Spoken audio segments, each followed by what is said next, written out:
Hello and welcome to part 2 of the JavaScript tutorial. This video will be about CSS.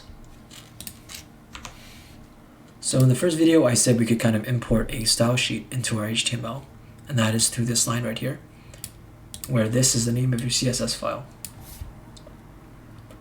Here it's called style CSS, which is the general convention for a CSS file. So let's see how this works. Here I have styling inside my HTML file, which makes this box blue. If I want to apply this styling to other boxes, I have to copy paste this line by line into each box.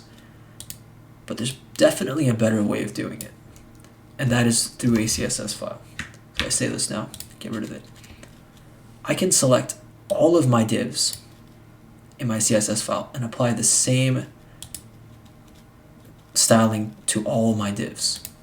So I can go my CSS file, type div to select all my divs, and then go border color blue, and you need a semicolon at the end.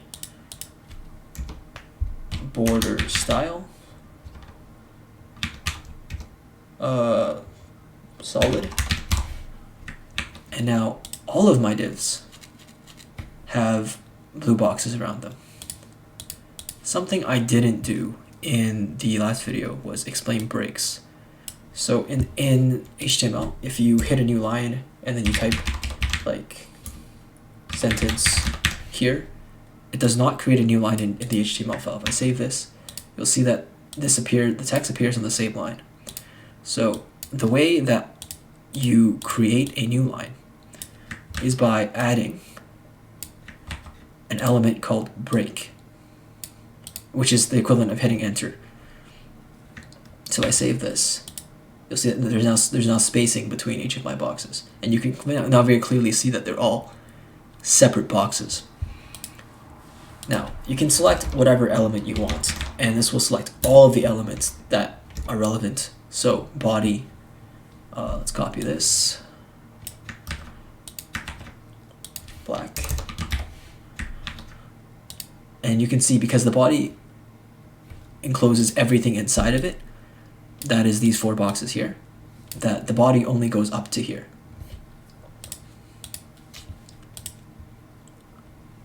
You can also select elements inside elements. And so before I do that, I'm going to first explain that you can have divs inside of divs, like this. So the only thing I've changed here is that inside the first div, box 1, I've added 3 more divs inside of that div. Now if I save this, you'll see that there's 3 smaller boxes inside the bigger box. And I can change the property of those boxes by putting div and then div. So this is a div inside a div. So I can copy paste this. And maybe instead of border style, I'll change the background color. And you can type blue, black, red, whatever you want. Or you can go to Google, search RGB color picker. Just pick a random color that you like. Copy the hexadecimal code. And save that. And now all my divs inside divs have this background color. Now, let's say you don't want to select all of one element, right? You want to be able to select specific elements. You can do this through classes and IDs. So let's make a class here called ABC.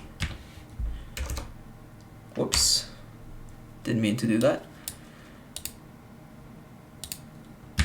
And save. So in order to select a class inside your CSS file, you go dot, and then the name of that class, ABC. And so maybe I'll apply a background color that's like this screen right here. And I'll copy this. And now this element with this class is now green. So the thing with classes is that classes can be used for multiple elements, and each element can have multiple classes. And what this means is I can put this class onto this div and make this screen, and I could add a second class to this element. So let's define the class def. I'm going to make it so that the width is 70 pixels and the height is 40 pixels.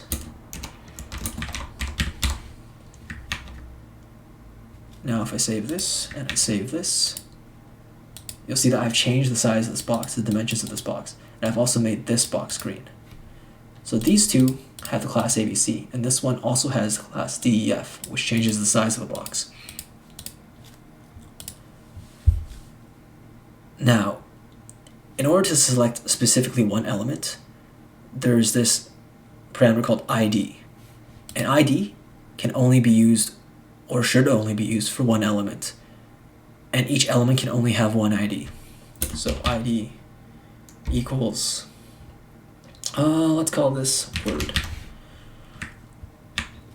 And to select an ID in your CSS file, you take the pound sign, and then you add the name of the ID. So here it's word.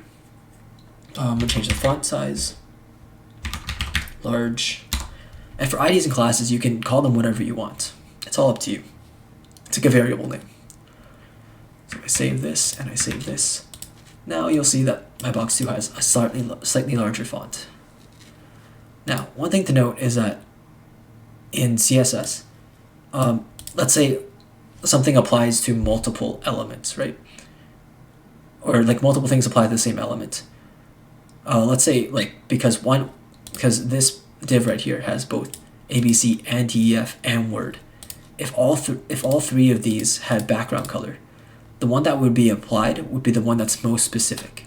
So in this case, an ID is more specific than a class, so that would be applied if they all had background colors. And if there was a background color here for div, background color red, if I save this, you'll see that it's not applied for the divs inside the div because this is more specific. And I think that's all for this video. In the next one, we'll start actually using JavaScript.